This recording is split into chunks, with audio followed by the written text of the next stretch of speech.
the next thing I'm going to be doing is putting it in my Cuttlebug folder. And this is what's going to give my pumpkin some dimension. But the way I like to do it with this type of folder, especially when I'm cutting something out, is I like to look at the back side when I'm putting it in. And that gives me a really good idea of where I'm supposed to be lining up my shape. It's just so much easier to do it this way than the reverse. So I'm going to close my folder, put it between the two B plates, and run it through. And you can run it a couple times through to get that good embossed if you want, especially when you're using something like cork. And when I open up my folder, I have a really cool embossed image. Now I'm going to do the same exact thing as I did with my other embossed piece of cork. Just run a little bit of ink over the top to highlight that embossed image.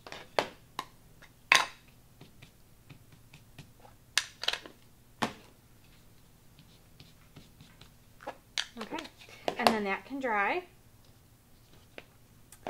Then the next thing that we're going to be doing, and we're all done with our Cuttlebug after this, is I'm going to be grabbing my Halloween sign die. This is also a cutting and embossing die.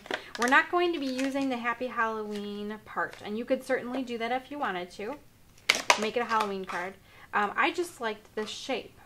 So it goes foam side up, and then I'm going to be using my Cosmo Cricut paper again.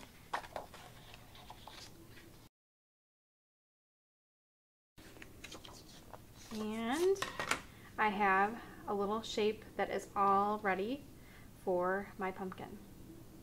Okay, so next I'm just going to take a little Glue Glider Pro adhesive here. Get some adhesive on the back of my card and mount it on the face of my cardstock.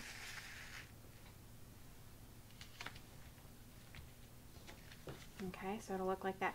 And you might notice, as I'm noticing here, this is a little bit longer than my other pieces. Well, that's okay though, because when we end up putting this over the top like that, you'll never even notice. So like I said, if you are making a card and you see some boo-boos that you're making, just continue on with it and you can probably make it work. Nothing is bad enough to throw away, I don't think. So next we're just going to cut a tiny little strip of paper that goes underneath our buttons here. And I'm just using, since this is a lined paper, I'm just using the lines as a guideline. So that will fit like nicely right there. Just gonna put a little bit of this Glue Glider Pro glue in the back.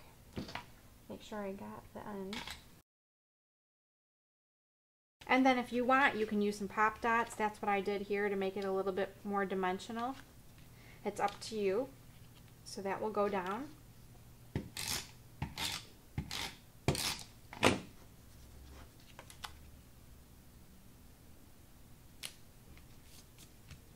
Okay, and then I just have 3 different size buttons, different colors that match the color scheme of my card. Now in the original version, I tied them with a little bit of ribbon, totally up to you, and I also doubled them up. So I have a medium-sized button and a smaller button inside. I am going to just have one size button today and just space them out evenly. A little bit of Flower Soft here. Very quick and easy. And then my last step for my card finish here is to adhere my pumpkin. So I'm just going to push my pumpkin down. And you can also pop dot that one if you want it a little more dimensional. And then here's my crackle accents. So very, very easy product to use. You just squeeze it into the areas that you want to crackle. And then as it dries, it starts to crackle across.